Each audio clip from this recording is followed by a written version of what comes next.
ما تيجي نعمل مع بعض ايس كوفي. اول حاجة استخدمت ازازة وفيها ربع كوباية مية مش اكتر من كده، واستخدمت قهوة سريعة الذوبان.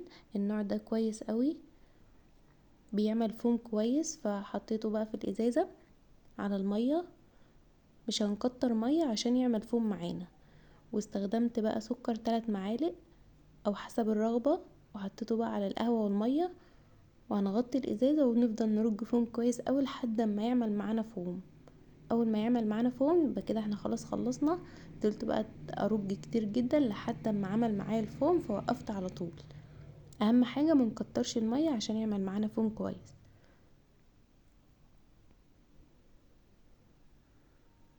فضلوا بقى رج رج رج رج رج لحد ما يعمل معاكم فوم. هيعمل معاكم فوم كتير، اهم حاجة منكترش المية، بيعمل فوم.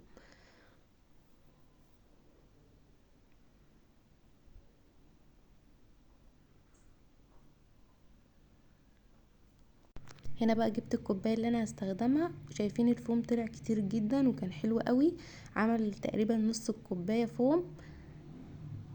فدي كميه كويسه جدا. حطيت بقى 5 مكعبات تلج، وحطيت اللبن في الازازه بحيث ان انا اخد الفوم اللي موجود في الازازه ما يترميش، احط عليه اللبن ادوبه في اللبن كده، وبعدين احطه على الفوم اللي احنا عملناه. وحطيت 5 قطع تلج، وكل ما تكتروا التلج اكتر بيبقى احسن يعني، بس برضو ما تكتروش اكتر من كده عشان طعمه ما يروحش. بعدين بقى كملت بقية الكوباية لبن، وبعدين حطيت تلج تاني، حسيت ان هو قليل فحطيت تلج تاني، وحطيت بقى الشيرمو او الشفاطة بتاعتكم، وفضلت اقلب كده فيه كويس عشان كل الطعم يختلط مع بعض. وبجد كان طعمه حلو جدا.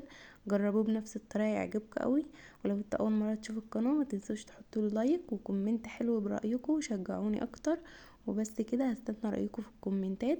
جربوه وقولوا لي عجبكم ولا لا. بجد كان طعمه حلو جدا، جربوه بنفس الطريقة تحبوه قوي. بس كده، باي.